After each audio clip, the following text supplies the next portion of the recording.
खबरों के कई एस्पेक्ट्स होते हैं और हर एस्पेक्ट की अलग बारीकियां। इन तमाम बारीकियों को लेकर हम आते हैं आपके लिए मिस्टर एनालाइजर।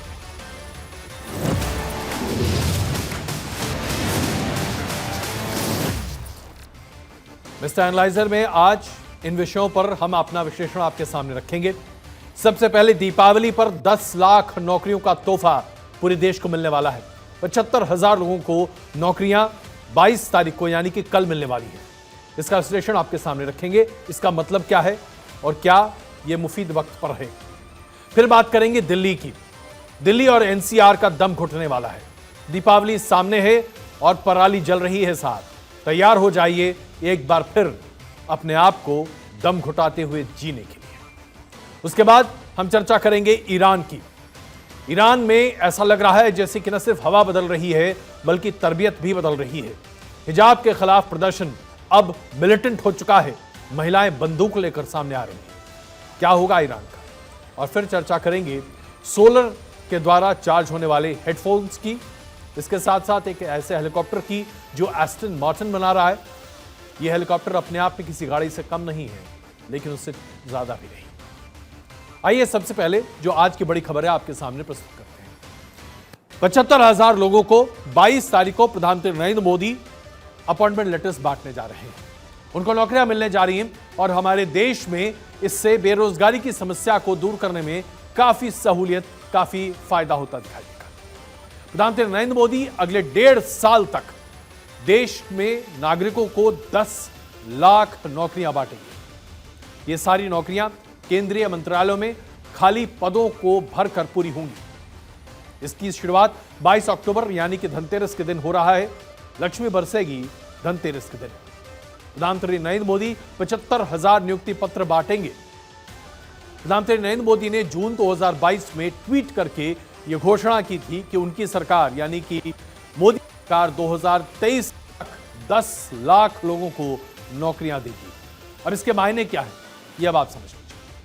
2023 तक 10 लाख लोगों को नौकरियां मिलेंगी जो कि केंद्र सरकार की नौकरियां हैं।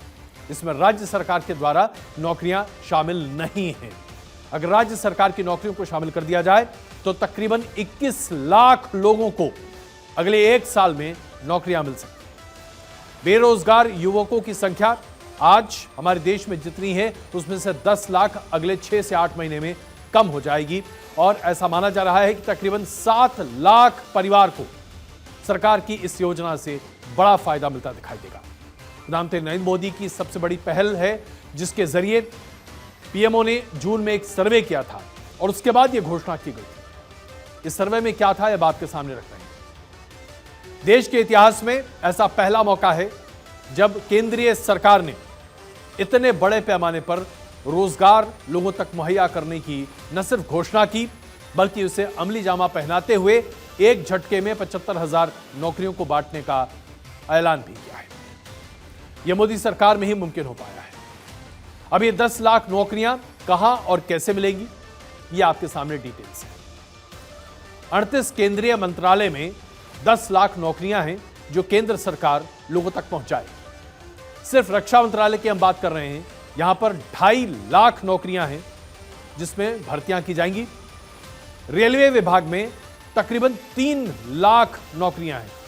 अभी 2,90,000 की बात आ रही है लेकिन 3 लाख के आसपास नौकरियां हैं जो कि सिर्फ रेलवे विभाग में हैं। और जब हम गृह मंत्रालय की बात करते हैं तो गृह मंत्रालय में 1,21,000 लोगों को नौकरियां मिलेगी। 1,21,000 लोगों को गृह मंत्रालय में नौकरियां मिलेगी। तैयार हो जाएगी। इसके अलावा बाकी बची नौकरियां प्रधानमंत्री के इसी मेगा जॉब कैंपेन के तहत डाक विभाग से, श्रम विभाग से, रोजगार मंत्रालय से, केंद्रीय औद्योगिक सुरक्षा बल यानी कि CISF से, केंद्रीय जांच ब्यूरो यानी कि CBI, सीमा शुल्क और बैंकिंग क्षेत्र से दी जाएगी। यानी कि नौकरियों की बम्पर सेल लगने वाली है साहब। 10 लाख लोगों को नौकरी मिलेगी। 2022-23 में आम बजट का जो गजट है वो कहता है कि 1 मार्च 2022 तक केंद्र सरकार में जो कर्मचारियों की कुल संख्या है वो है 36,65,000। लेकिन अगर आप डिपार्टमेंट ऑफ एक्सपेंडिचर की 2019-20 की सालाना रिपोर्ट को देखें तो इस रिपोर्ट में यह कहा जाता है कि 1 मार्च 2020 तक केंद्र सरकार में 40,78,000 पदों को स्वीकृत किया गया था। इनमें से तकरीबन 21.75% जो पद हैं वो अभी भी खाली पड़े हुए हैं। 47 लाख से भी ज्यादा पद स्वीकृत किए गए, उनमें से 21% से ज्यादा पद अभी खाली पड़े हुए हैं, यानी बीते 2 साल से वैकेंसी है। इसी के साथ आपके लिए यह भी जानना बेहद जरूरी है कि केंद्र सरकार के 90% कर्मचारी किन 5 महत्वपूर्ण मंत्रालय में काम करते हैं, यानी कि संख्या के आधार पर। रेलवे विभाग केंद्र में काम करने वाले कर्मचारियों के 40% कर्मचारियों को अपने यहां इस्तेमाल करता है। गृह मंत्रालय 30% केंद्रीय कर्मचारी को अपने महकमे में इस्तेमाल करता है। रक्षा मंत्रालय में 12% कर्मचारी काम करते हैं कुल कर्मचारी के, और डाक विभाग में 5.5% केंद्रीय कर्मचारी काम करते हैं पूरे केंद्रीय कर्मचारियों के आधार पर। और अगर हम राजस्व विभाग की बात करें तो 0.3% केंद्रीय कर्मचारी राजस्व विभाग में काम करते हैं। मोदी सरकार के आने के बाद से, यानी कि 2014 से लेकर अभी तक, देश में 7,22,000 नौजवानों को केंद्रीय सरकारी नौकरी मिल चुकी है। केंद्रीय सरकारी नौकरी 7,22,000 लोगों को मिली है। आपको जानकर लेकिन हैरानी होगी कि 7,22,000 नौकरियों के लिए देश में कितने लोगों ने अप्लाई किया था? 22 करोड़। 22 करोड़ लोगों ने 7,22,000 नौकरियों के लिए अप्लाई किया था। अगर आप इसका रेशियो निकालेंगे तो आप समझ जाएंगे कि हमारे देश में बेरोजगारी कितनी बड़े पैमाने पर है और रोजगार की तलाश कितनी बढ़ी है। प्रधानमंत्री नरेंद्र मोदी ने 22 अक्टूबर को वीडियो कॉन्फ्रेंसिंग के जरिए तय किया है कि वो 75,000 नियुक्ति पत्र बांटेंगे। लेकिन प्रधानमंत्री नरेंद्र मोदी के इस मिशन पर कुछ लोग हैं, खास करके विपक्ष, जो सवाल उठा रहा है। जॉब कैंपेन मिशन की टाइमिंग पर विपक्ष का कहना है कि चुनावी मौसम में लाभ लेने की वजह से यह तमाम कोशिशें की जा रही हैं। विपक्ष यह भी कह रहा है कि 8 साल में इन तमाम पदों को क्यों नहीं भरा गया, क्यों सिर्फ 7,22,000 केंद्रीय कर्मचारियों को नौकरी मिल पाई है। इन 8 सालों में ओवर एज जो लोग हो चुके हैं, जिनकी एज बाहर निकल चुकी है, जो तय उम्र की सीमा होती है, उन नौजवानों का क्या होगा? युवाओं के भविष्य को लेकर क्या केंद्र सरकार ने समझौता नहीं किया? इस पर भी विपक्ष सवाल खड़ा कर रहा है। जब जब ये सवाल उठते हैं तो देश में बेरोजगारी के मुद्दे पर भी विपक्ष अपने तलवार निकालकर सरकार के सामने खड़ा हो जाता है। तो बेरोजगारी का आंकड़ा क्या है देश के सामने? आपके सामने प्रस्तुत कर रहे हैं आंकड़ा। इसी साल जनवरी 2022 में हमारे देश में बेरोजगारी 6.57% थी। फरवरी में यह बढ़कर 8.10 हुई। मार्च और अप्रैल में यह 7.83 के आसपास थी। जून में 7.83% हुई और अगस्त के महीने में 8.23% हो गई। यह आंकड़े हमने इसी साल अगस्त तक के आपके सामने रखे हैं, यानी कि जनवरी से लेकर अभी तक में बेरोजगारी के दल में तकरीबन 2% का इजाफा हो चुका है और केंद्र सरकार को इसकी बड़ी चिंता है। इसलिए अगले 18 महीने में, यानी कि दिसंबर 2023 तक, केंद्र सरकार ने तय किया है एक लक्ष्य, 10 लाख लोगों को केंद्र सरकार केंद्रीय नौकरियों में भर्ती करेगी। यह तो बहुत अच्छी बात है, लेकिन अब यहां पर कुछ बुनियादी सवाल आता है, और यह सवाल इसलिए है क्योंकि जो टाइमिंग को लेकर सवाल है। दिसंबर 2023 तक 10 लाख लोगों को केंद्रीय नौकरी देने की बात कही जा रही है। लोकसभा के चुनाव कब है? 2024 मई तक। क्या चुनाव में इसका फायदा मिलेगा? इसमें कोई दो राय नहीं है, जरूर मिलेगा। 2023 में देश में तकरीबन 11 राज्यों में विधानसभा में चुनाव होने, क्या इसमें फायदा मिलेगा? बिल्कुल मिलेगा। देश में लगातार तीसरी बार एनडीए की सरकार बनने की कोशिश की जाएगी 2024 में। क्या इसमें बेरोजगारी को घटाने में फायदा होगा? इससे बिल्कुल होगा साहब। संसद में केंद्रीय मंत्री जितेंद्र सिंह ने बताया था, जो कि 1 मार्च 2020 की यह बात हम आपके सामने रख रहे हैं, कि 1 मार्च 2020 तक केंद्रीय विभागों में 8,72,000 पद रिक्त थे, खाली पड़े थे। ऐसे में विपक्ष उस समय से लेकर आज तक यह सवाल उठा रहा है कि इन पदों को सरकार ने क्यों नहीं भरा, किस बात का इंतजार किया जा रहा है। अगर सरकार वक्त दर वक्त अपने सरकारी विज्ञापन निकालती रहती और पदों की में भर्तियां होती रहती, तो क्या देश में बेरोजगारी की दर इस तरीके से आगे आकर खड़ी हो जाती, एक मुंहबाई समस्या के तौर पर। यह बात इसलिए भी बहुत दीगर है कि कुछ ही दिनों पहले दशहरे के मौके पर भी राष्ट्रीय स्वयंसेवक संघ के सरसंघचालक दत्तात्रेय होसबोले ने कहा था कि बेरोजगारी और महंगाई एक राक्षस की तरह है और इसे खत्म करने के लिए सरकार को जरूरी कदम उठाने चाहिए। ऐसे में सवाल अपनी जगह है, लेकिन इस बात को हम सबों को मानना पड़ेगा कि सरकार एक बहुत ही सकारात्मक कदम उठाते हुए 10 लाख सरकारी नौकरियां, केंद्र सरकार की नौकरियां लोगों तक पहुंचा रही है। इससे तकरीबन 7 लाख परिवारों को फायदा होगा, जो अपने आप में एक बहुत वेलकम स्टेप है।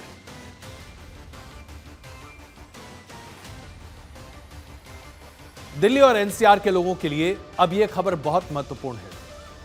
जनाब, अब आप तैयार हो जाइए अपने मुंह पर एक अच्छा मास्क लगाने के लिए और उसके बाद एक ऐसी प्रदूषित हवा में अपने जीवन को गुजारने के लिए अगले कुछ महीने तक, जहां आपके लिए सांस लेना दुभर हो जाएगा। आप तिल तिल कर अपनी सांस लेंगे। हम में से बहुत सारे ऐसे लोग होंगे जिन्हें बहुत तरह तरह की समस्याएं होंगी, मेडिकल समस्याएं, खास करके हमारे बुजुर्गों के लिए। इनमें से कईयों को हम अपने साथ नहीं देख पाएंगे, लेकिन यह हमारी वास्तविकता है। हम इसको झेलने के लिए अब तैयार हो चुके हैं, क्योंकि हमारे सरकारों ने घुटने टेक दिए। किसी की भी बात कीजिए आप, दिल्ली में अरविंद केजरीवाल की सरकार कीजिए, हरियाणा की खट्टर सरकार की बात कीजिए, पंजाब की आम आदमी पार्टी की सरकार की बात कीजिए, उत्तर प्रदेश की योगी सरकार की बात कीजिए। ये तमाम सरकारें घुटने टेक चुकी हैं पराली के जलाए जाने के संदर्भ में। और इन सभी सरकारों के सामने पराली एक ऐसी समस्या है जिसका वो कोई निदान नहीं करना चाहते, नहीं करने के बारे में कदम उठाना चाहते। ये सभी सरकारें अपनी जनता को मौत के मुंह में ढकेल कर भी चैन की बंसी बजा रही हैं। सर्दियों में आमतौर पर जहरीली हो जाने वाली एनसीआर की हवा अब जहर से एक बार फिर लबरेज होगी। अंदेशा है कि इस बार कहीं ज्यादा बड़ा प्रकोप देखने को मिलेगा। पंजाब में पिछले 9 दिनों से पराली एक के बाद एक जलाई जा रही है और दरअसल पराली जलाए जाने की घटनाएं बीते साल के मुकाबले 3 गुना ज्यादा है। 3 गुना ज्यादा है। और आम आदमी पार्टी की सरकार कहती है वो कि आम आदमी के लिए काम करती है। साहब, कितना बड़ा झूठ है, कितना बड़ा प्रपंच है। 19 अक्टूबर तक पराली जलाए जाने के जितने आंकड़े आए हैं, मैं आपके सामने प्रदर्शित करने जा रहे हैं। पंजाब के आंकड़े हैं सर। कुल मिलाकर अभी तक पंजाब में 3,476 पराली जलाने के मामले दर्ज किए गए। पंजाब की बात करें, उसके बाद हरियाणा की बात करते हैं। 5,886 मामले दर्ज हो चुके हैं। उत्तर प्रदेश में 170 पराली जलाए जाने के मामले दर्ज हो चुके हैं। मध्य प्रदेश में 58, राजस्थान में 34 और दिल्ली में तो खेत है ही नहीं, इसलिए सिर्फ 3। ये तमाम मामले दर्ज किए जा चुके हैं। सरकारों की इसकी पूरी जानकारी है, लेकिन अभी तक किसानों को इससे रोका नहीं गया है। जो दिल्ली के प्रदूषण के आंकड़े हैं वो बताते हैं कि अब तैयारी कितनी बढ़ती जा रही है पराली के लिए। आज की डेट में आज जो दिल्ली की और एनसीआर की प्रदूषित हवा है, उसमें पराली के द्वारा प्रदूषण 45% मायने रखता है। वाहन प्रदूषण 28% और निर्माण का काम 27%। यह है पराली की वजह से एनसीआर में घुलते जहर का सबसे बड़ा कारण। तो पराली है क्या साहब? आइए एक बार फिर आपको इससे अवगत करा देते हैं। हम हर साल इससे अवगत होते हैं, आदत हो गई है।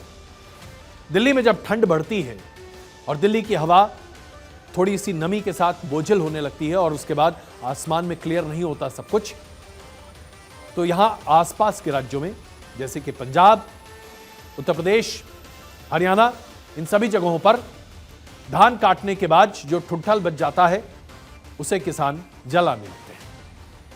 तो सितंबर अक्टूबर के महीने में धान की कटाई होती है इन सभी जगहों पर। धान की कटाई के बाद जो ठुठल नीचे बच जाता है उसे पराली कहते हैं, क्योंकि चावल का हिस्सा, जो बाली का हिस्सा, उससे पहले ही बाहर निकाल दिया जाता है।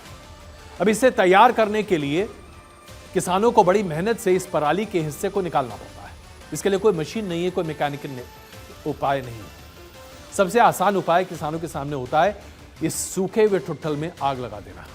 जैसे ही आप पराली में आग लगाते हैं, धू धू कर पराली जल जाती है और उसके साथ ही एक बहुत बड़े काले धुएं का गुब्बार सामने निकलता है और फिर किसानों की समस्या का समाधान हो जाता है।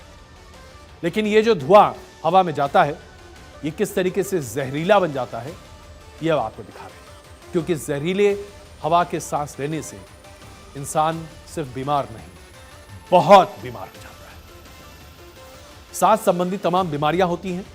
आपके फेफड़े खराब हो जाते हैं, आपके फेफड़ों में काली काई जम जाती है, जिसकी वजह से आप अपनी ही जान को गंवाते हुए तिल तिल कर मरते हैं।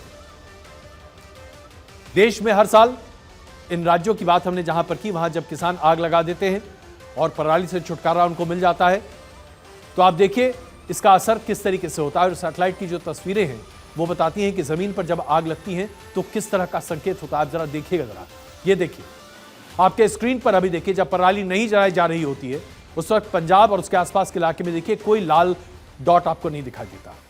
लेकिन 2002 में जब पराली जलाई जा रही थी उस वक्त का लाल डॉट देखिए, और यह बताता है कि पूरा पंजाब किस तरीके से हर किसी को दहशत में डाल रहा था। 2008 की तस्वीरें देखिए और 2014 की तस्वीर देखिए। पराली इतने बड़े पैमाने पर पूरे देश भर में जलाई जा रही है और पंजाब इसका सबसे बड़ा कंट्रीब्यूटर है। यह मैप बता रहा है आपको, अभी यह ताजा मैप आपके सामने रख रहे हैं कि देश में कहां कहां पर पराली जलाई जा रही है और किस तरह से दिल्ली और एनसीआर के पूरे इलाके में खतरनाक हवा है जो कि पराली की वजह से चारों तरफ फैली पड़ी है। लेकिन किसी को इसके बारे में सुध नहीं है साहब। ना आम आदमी पार्टी की सरकार इसके बारे में कुछ कर रही है दिल्ली और पंजाब में, ना भारतीय जनता पार्टी की अगुवाई की सरकार हरियाणा और उत्तर प्रदेश में इसको लेकर कोई कार्रवाई कर रही। 4 सरकारें और केंद्र सरकार मिलकर कुछ नहीं कर पा रही। भारत में हर साल 98 मिलियन टन पराली जलाई जाती है।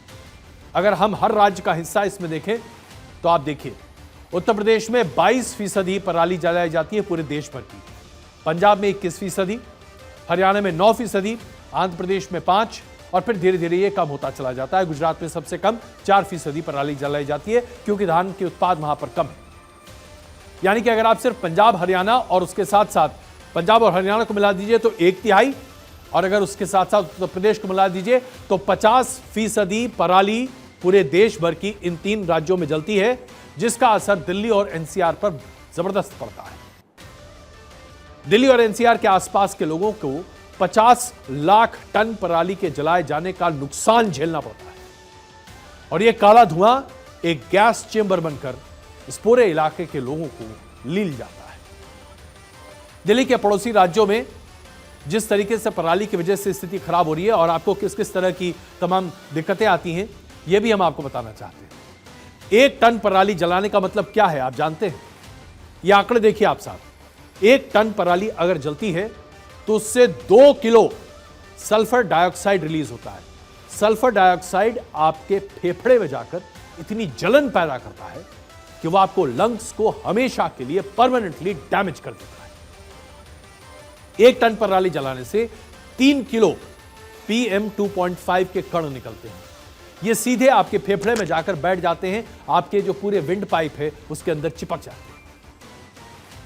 1 टन पराली जलाने से 60 किलो कार्बन मोनोऑक्साइड बाहर निकलता है।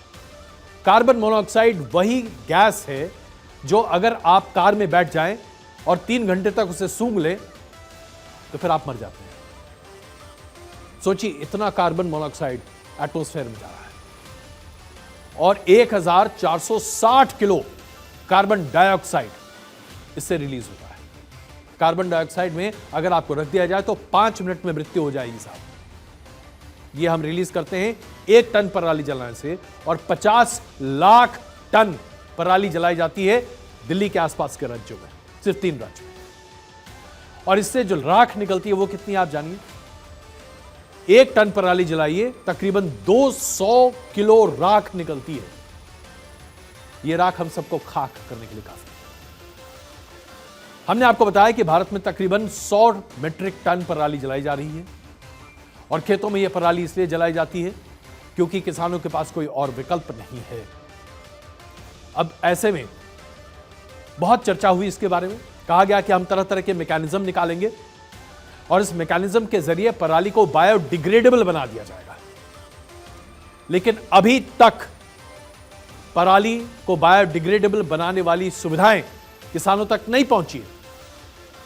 किसानों के पास पराली जलाने के अलावा और अन्य सुविधाएं क्या हो सकती हैं, वो मशीन्स किस तरह की बनाई जा सकती हैं जिससे पराली को जमीन की सतह के ठीक ऊपर से काट दिया जाए और उसे भूसे के तौर पर इस्तेमाल किया जाए, यह भी संभव नहीं है। इसके बारे में भी सरकार चर्चा नहीं कर रही।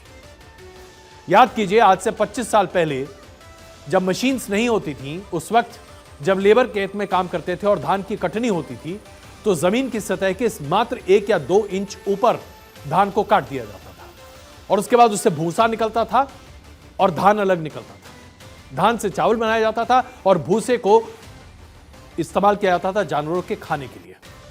जानवर उसका इस्तेमाल करते थे, खाते थे, गाय, मवेशी, तरह तरह की बात। लेकिन हमारे इस पारंपरिक खेती को जब से हमने छोड़ा तब से हमने पराली को अपना लिया और अब पराली हम सब लोगों को लील रहा है, दिल्ली और एनसीआर के लोगों को। कोई भी सरकार कुछ भी करने को तैयार नहीं है, ना भारतीय जनता पार्टी की सरकार, ना आम आदमी पार्टी की सरकार और ना ही केंद्र सरकार। अब आप खुद तय कीजिए, दिल्ली और एनसीआर के लोग, आप अपनी सरकारों से कितने खुश हैं।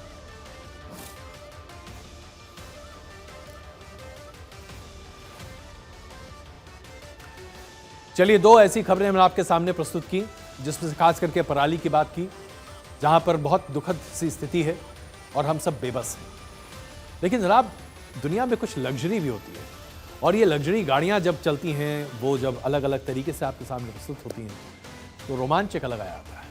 तो आइए बात करते हैं एस्टन मार्टिन की। एस्टन मार्टिन एक ऐसी गाड़ी है जो अपने आप में दुनिया को एक अचंभा देती है और ये एस्टन मार्टिन गाड़ी अभी आपके सामने स्क्रीन पर आप देख रहे हैं। जेम्स बॉन्ड की फिल्मों में इसका जबरदस्त इस्तेमाल होता है। एस्टन मार्टिन बनाने वाली कंपनी ने अब एक नया काम शुरू किया है। अब इस कंपनी की कारें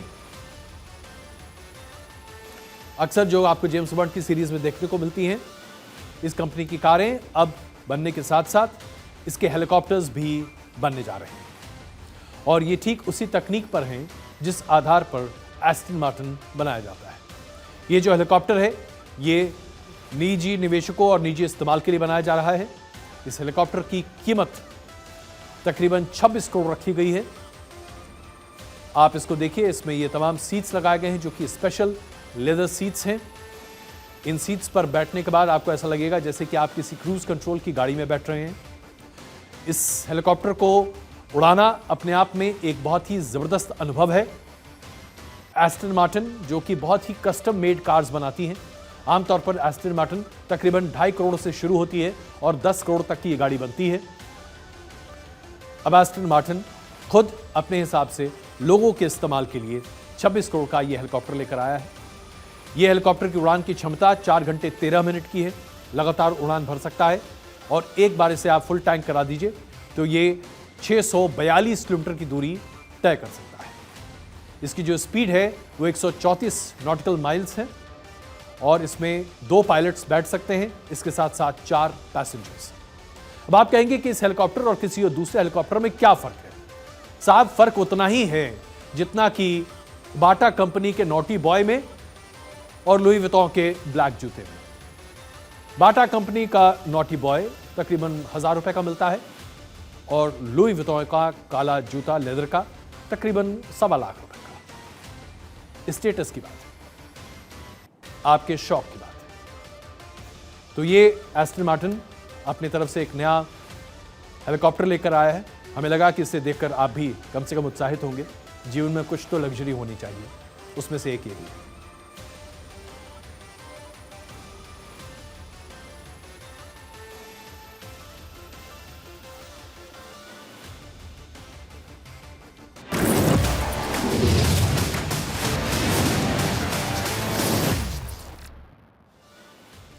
एक महीने से भी ज्यादा का वक्त हो चुका है और ईरान में महिलाएं हिजाब के विरोध को लेकर अपनी आवाज को जरा भी कम करने को तैयार नहीं है। ईरान की हिजाब विरोधी मुहिम थमने का नाम नहीं ले रही है। महिलाओं की आवाज उठने और उनके साथ साथ हिजाब के विरोध की बात लगातार सामने आ रही है। मासा अमीन की मृत्यु के बाद से ईरान उबल रहा है और इसी कड़ी में 17 साल की निका शकारामी भी जुड़ चुकी हैं। उनकी हत्या कर दी गई है। निका की बेरहमी से नाक तोड़ी गई, उसका सर कुचला गया, जिसके बाद प्रोटेस्ट और भी ज्यादा तेज हो चुका है। ईरान में लगातार हो रहे महिलाओं के ऊपर दमन से अब महिलाएं पूरे तरीके से बेफिक्र होकर खुलकर सरकार के विरोध में अपनी मुहिम चला रही हैं। सरकार महिलाओं से बर्बरता कर रही है, जिसकी मिसाल एक के बाद एक देखने को मिल रही है। इसलिए अब ईरान की महिलाएं हर हाल में मौजूदा सरकार को पलट देना चाहती हैं। ईरान में तख्ता पलट ऐसा लगता है कि बहुत ज्यादा दूर नहीं है। सरकार और महिलाओं के बीच में ये दो हाथ ईरान की सरकार के लिए बहुत भारी पड़ सकता है। इसकी आशंका बड़े पैमाने पर देखी जा रही है। मिलिट्री ट्रेनिंग लेने के बाद कुर्द पहुंची हिजाब विरोधी लड़कियां अब इस मुहिम को आगे बढ़ा रही हैं। हिजाब विरोधी लड़कियों ने सरकार के साथ आर पार की जंग छेड़ने की घोषणा कर दी है। कई लड़कियां ईरान के पश्चिम में स्थित कुर्दिस्तान पहुंच गई हैं, जहां पर वो कुर्द विद्रोहियों के साथ मिलकर ईरान के खिलाफ लगातार एक मुहिम छेड़ रही है। 300 किलोमीटर से भी ज्यादा के इस रास्ते को तय करके ईरान से महिलाएं बड़ी संख्या में पहुंच रही हैं और कुर्द लड़ाकों के साथ ये लड़कियां मिलिट्री ट्रेनिंग ले रही हैं। ईरान हमेशा से कुर्द लड़ाकों के खिलाफ अपनी मुहिम को तेज करता रहा है और कुर्द लड़ाके ईरान सरकार का घोर विरोध करते रहे हैं। ईरान का मानना है कि इजराइल कुर्द के लड़ाकों को पैसा और हथियार मुहैया करता है। लड़कियों के कुर्दिस्तान पहुंचने से ईरान की सरकार अब समझ नहीं पा रही कि उसे क्या करना चाहिए। बहुत बड़े पैमाने पर लड़कियां और महिलाएं जो ईरान की हैं वो कुर्द पहुंच रही हैं और सरकार पर भारी बमबारी की कोशिशें भी अब शुरू कर दी गई हैं। ईरान के सरकार के द्वारा जो बड़े बड़े हादसे हुए, जिसमें मासा अमीन के ऊपर भी अत्याचार किए गए, वो भी कुर्द की थी और इसी वजह से अब इस आंदोलन को और ज्यादा हवा कुर्दिस्तान में मिल रही है। हिजाब विरोधी आंदोलन में हिस्सा लेने वाली लड़कियां ईरान की पुलिस की बर्बरता से तंग आ चुकी हैं और इसलिए उन्होंने तय किया है कि वो ईरान के खिलाफ अपनी आवाज को बुलंद करेंगी। अपनी बहनों की जिंदगी और उनकी आजादी के लिए न सिर्फ कुर्द की महिलाएं बल्कि ईरान से भी गई कई बड़ी संख्या में महिलाएं सामने आ चुकी हैं।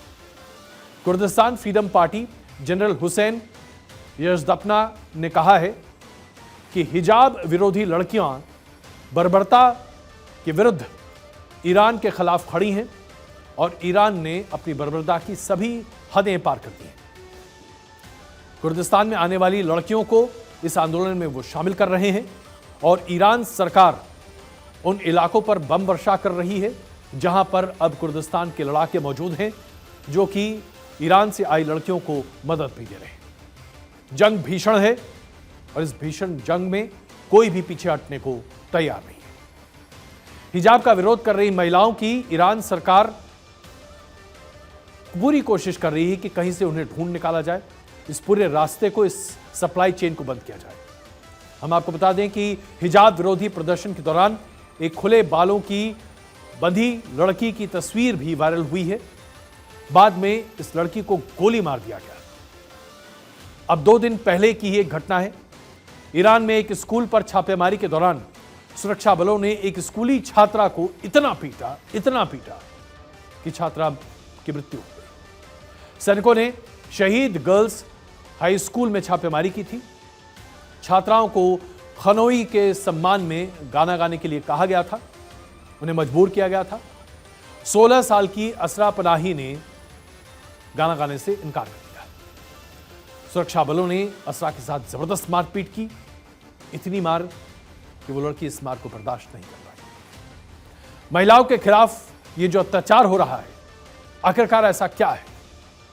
क्या वजह है कि ईरान की सरकार अपनी ही आधी आबादी के खिलाफ खड़ी हो गई? दरअसल ईरान के सर्वोच्च नेता अयतुल्लाह खोमेनी और प्रेसिडेंट मोहम्मद रईस ईरानी, इन दोनों के खिलाफ महिलाओं ने आंदोलन छेड़ रखा है और बीते 1 महीने से भी ज्यादा वक्त से इनके खिलाफ आंदोलन चल रहा है।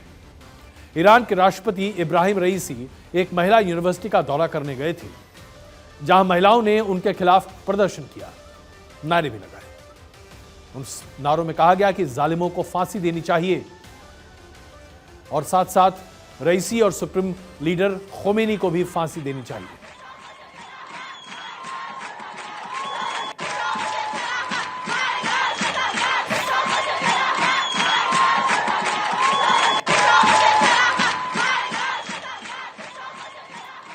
दरअसल ईरान के सर्वोच्च नेता अयतुल्लाह खोमेनी ने ही ईरान में कट्टरपंथ की शुरुआत की थी और देश में हिजाब को जरूरी करार दिया था।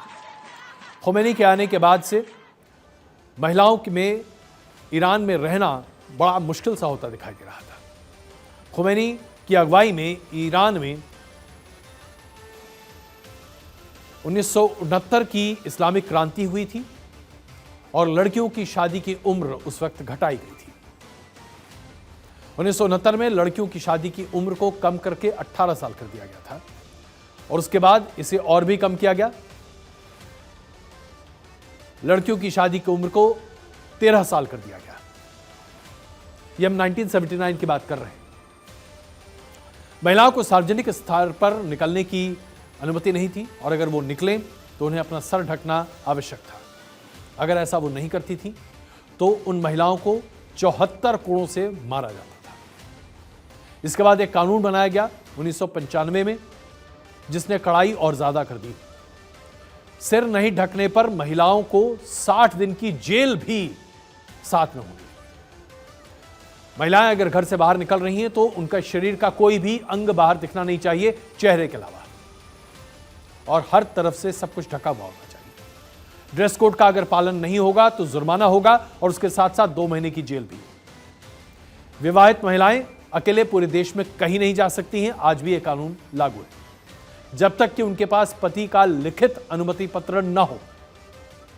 पासपोर्ट भी अकेले महिला नहीं बना सकती और पासपोर्ट के साथ अकेली महिला कहीं बाहर जा भी नहीं सकती जब तक के पास उसके पास रिटन परमिशन अपने पति या पिता से नहीं है। इन तमाम कानून की वजह से ईरान की महिलाओं ने अपना आंदोलन हमेशा आगे रखा था, लेकिन अधिकार की लड़ाई अब इस हद तक पहुंच गई है कि ऐसा लगता है कि ईरान की सरकार का तख्तापलट अब लगभग तय होता दिखाई दे रहा है। ईरान में कोई भी लड़की सार्वजनिक तौर पर किसी भी मर्द के ऊपर हाथ नहीं उठा सकती। यहां तक कि लड़कियां पुरुष के खेल भी देखने के लिए स्टेडियम नहीं जा सकती हैं। खुमैनी के इन कानूनों को तमाम महिलाएं बदलना चाहती हैं और यही वजह है कि ईरान में लगातार हिजाब के विरोध में, हालांकि हिजाब एक सिंबॉलिक तौर पर था, लेकिन यह विरोध बड़ा होता चला जा रहा है।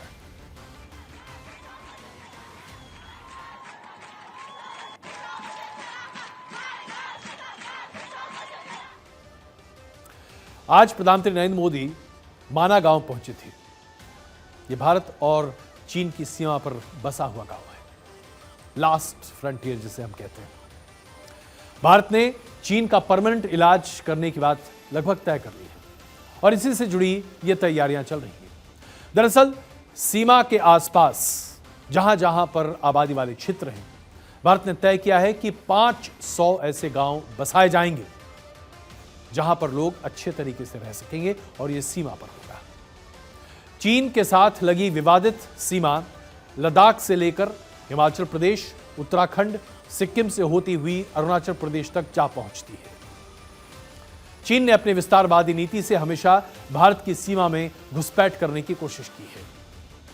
चीन से लगी लाइन ऑफ एक्चुअल कंट्रोल को नागरिक प्रहरी से चाक चौबंद करने का पूरा प्लान भारत सरकार ने बनाया है और इस प्लान में भारतीय फौज लगातार अपने नागरिकों के साथ खड़ी दिखाई देती। सरहदी इलाकों के गांवों को एक बार फिर से रहने लायक बनाया जा रहा है।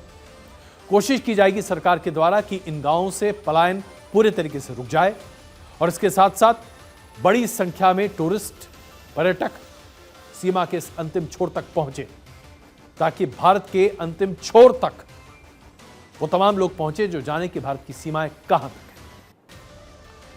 इस फैसले के साथ साथ भारत सरकार ने तय किया है कि सीमावर्ती क्षेत्र में 500 ऐसे गांव एक साथ लगाए जाएंगे, उन्हें बहाल किया जाएगा, जहां लोग अच्छे तरीके से रह सकते हैं।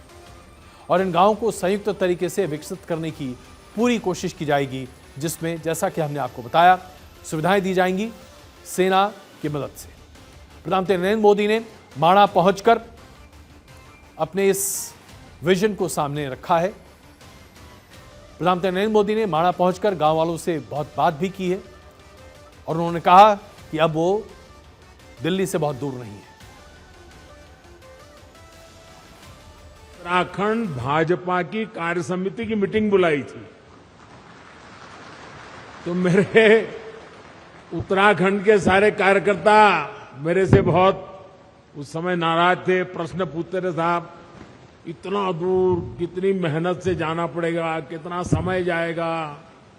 मैंने कहा भाई, जिस दिन उत्तराखंड बीजेपी के दिल में माणा का महत्व पक्का हो जाएगा ना, उत्तराखंड की जनता के दिल में भाजपा के लिए महत्व बन जाएगा।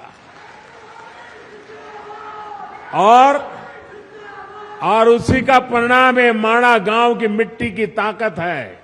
ये माणा गांव के मेरे भाइयों बहनों का आदेश है, आशीर्वाद है कि आज लगातार आपके आशीर्वाद बने रहते हैं। आखिरकार प्रधानमंत्री नरेंद्र मोदी ने आखिरी बाइट ही क्यों नाम दिया? इसलिए क्योंकि आपको वाइब्रेंट का मतलब बताते हैं। ऑक्सफोर्ड डिक्शनरी कहती है कि वाइब्रेंट का मतलब होता है जीवंत, उत्साहपूर्ण, उत्तेजक। तो माणा को आखिरी वाइब्रेंट कहा है प्रधानमंत्री नरेंद्र मोदी ने, यानी कि जीवंत।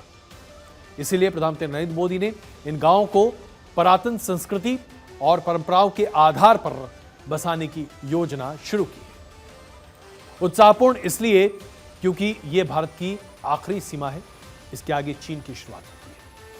यहां तक जब पर्यटक पहुंचेंगे तो पूरी दुनिया में भारत की धमक और ज्यादा चमकेगी। उत्तेजक इसलिए क्योंकि इन गांव में बसने के बाद चीन का प्रतिकार भारत मुखर तरीके से कर पाएगा। चीन की विस्तारवादी नीति का जवाब भारत किसी आक्रामक तरीके से नहीं देना चाहता, बल्कि अपने जनसंख्या, अपने लोगों के दम पर देना चाहता है। जब गांव बसेंगे तो सैनिक आसानी से रह पाएंगे और फिर हमारे सीमावर्ती क्षेत्र में ना कोई डोकलाम होगा, ना कोई लद्दाख होगा, ना कोई और ऐसा क्षेत्र जहां पर चीन के फौज घुसपैठ करने की कोशिश करेंगे।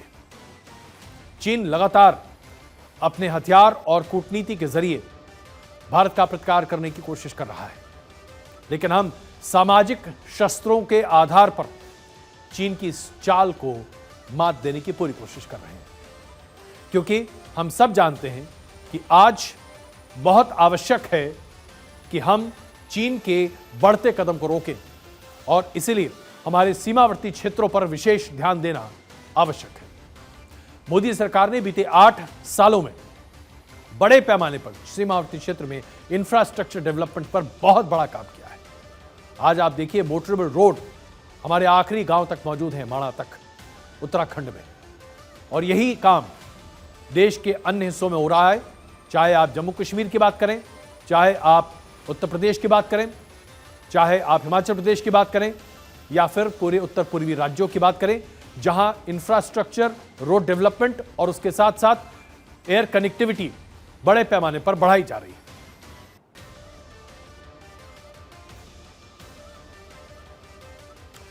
मोदी सरकार के आने के बाद से बॉर्डर पर चीन का इलाज तो लगातार हो रहा है। देश के अंदर जो चीन की तरफ से घुसपैठ हो रहा है, उसका इलाज भी जबरदस्त है। हम ये इसलिए बता रहे हैं आपको क्योंकि दिल्ली में एक बौद्ध भिक्षुणी को गिरफ्तार किया गया। क्या आप जानते हैं कि बौद्ध भिक्षुणी के नाम पर यह एक चीनी नागरिक थी जो देश में अहम जानकारी एकत्रित कर रही थी? देखिए हमारी रिपोर्ट।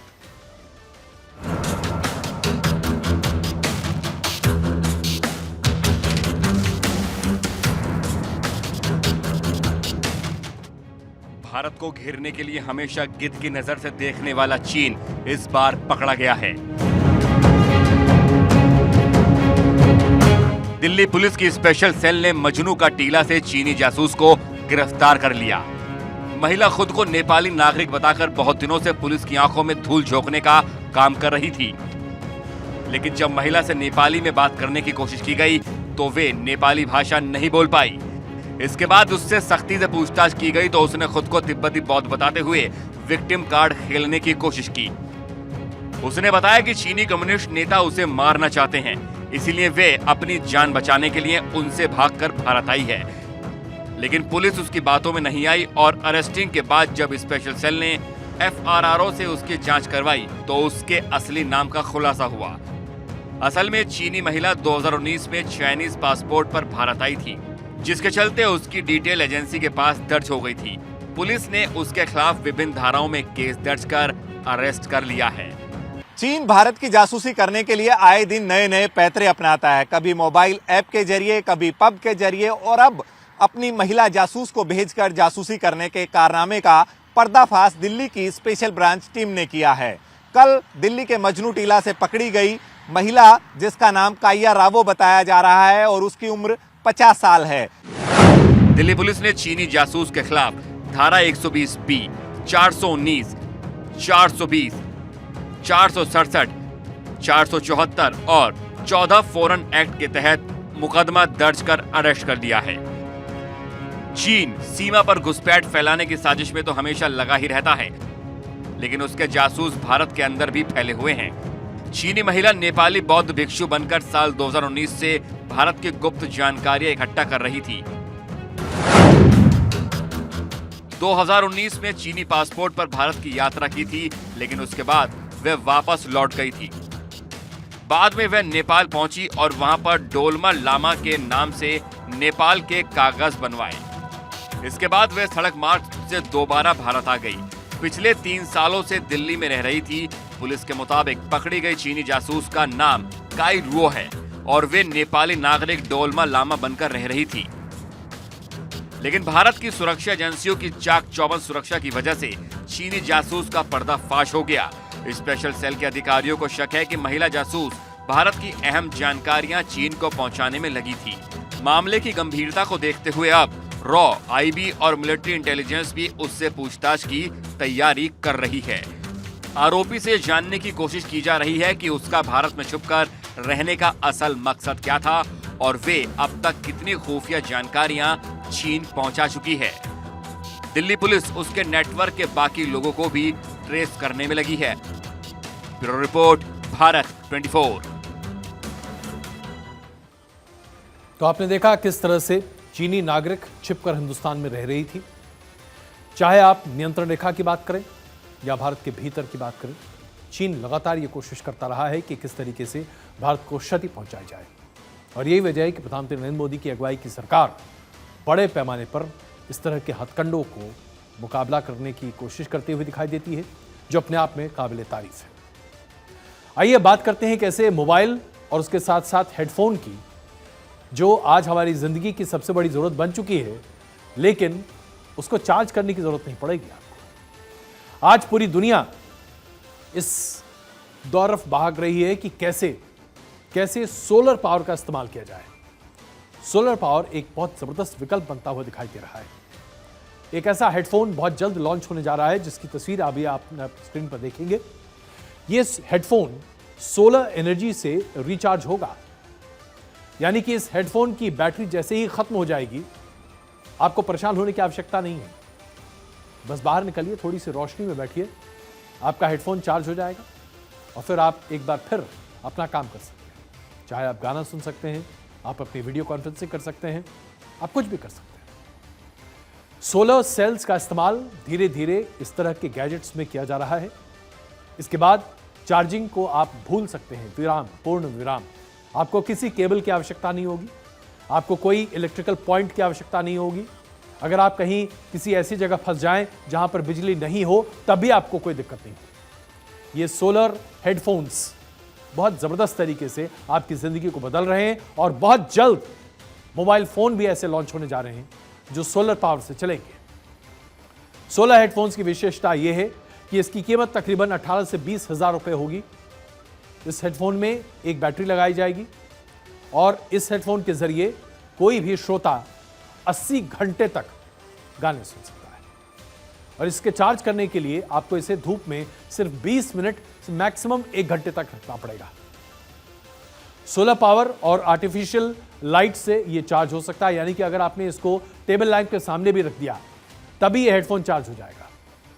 आप इसे आसानी से इस्तेमाल कर सकते हैं और इसके लिए आपको बिजली की भी आवश्यकता नहीं होगी। जरा सोचिए, आप दौड़ने के लिए, जॉगिंग करने के लिए बाहर निकले हैं, आपने ये हेडफोन लगा रखा है, 1 घंटे की जॉगिंग कीजिए, गाना सुनिए और हेडफोन चार्ज होगा अलग से, बिल्कुल मुफ्त। तो आखिरकार ये क्या है, इसके सोलर पैनल्स में किस तरीके से बात निकल कर आ रही है? इस हेडफोन के अंदर 1.33 मिलीमीटर का एक छोटा सा सोलर पैनल लगाया जाएगा। इसकी पट्टी टाइटेनियम डाइऑक्साइड की बनाई जाएगी, इसकी परत उसके ऊपर होगी और यह सूरज से फोटॉन्स खींचकर उसे इलेक्ट्रिक सेल्स में तब्दील करेगा, जिसकी वजह से आपके हेडफोन्स चार्ज हो जाएंगे। सोचिए, इतनी छोटी सी तकनीक है। हमने लगातार देखा है कैसे बड़े बड़े जगहों पर अब आप सोलर लाइट्स लग रही हैं। अब आपको तमाम ट्रैफिक जगहों पर, जहां आप स्ट्रीट लाइट्स की बात करते हैं, वहां पर बिजली की आवश्यकता नहीं है, सोलर लाइट अपने आप में पूरा काम करती है। कई गांवों में आप देखिए, सोलर पैनल्स की वजह से आज कितने बड़े पैमाने पर लोगों को सुविधाएं हैं। अब ये टेक्नोलॉजी आपके हेडफोन पर और कुछ ही दिनों में आपके मोबाइल फोन पर आ जाएगी और फिर आपको किसी भी पावर पॉइंट की आवश्यकता नहीं होगी, कोई भी केबल नहीं चाहिए। इस्तेमाल कीजिए बस धूप की तरफ या फिर एक टेबल लैंप की तरफ अपने फोन या अपने हेडफोन को रख दीजिए। आज हमने आपके सामने एक सवाल पूछा था मिस्टर एनालाइजर के लिए, प्रधानमंत्री का नौकरी कैंपेन युवाओं के लिए तोहफा है या सत्ता पाने की सीढ़ी? हमारे दर्शकों ने बड़े पैमाने पर इसका जवाब दिया है। 85% दर्शक मानते हैं कि ये नौकरी का कैंपेन है, जबकि 14% हमारे दर्शक ये मानते हैं कि नौकरी पाने का कैंपेन नहीं बल्कि ये सत्ता की सीढ़ी है। जाहिर सी बात है, बड़े पैमाने पर लोग इसे बहुत पॉजिटिवली ले रहे हैं और हमें इस बात पर ध्यान देना चाहिए। आज देश में बेरोजगारी बढ़ रही है और ऐसे में जब केंद्र सरकार आगे बढ़कर लोगों की मदद करती है तो इसका पुरजोर स्वागत किया जाना चाहिए, न कि आलोचना, जैसा कि विपक्ष कर रहा है। बहुत धन्यवाद मिस्टर एनालाइजर देखने के लिए। धन्यवाद।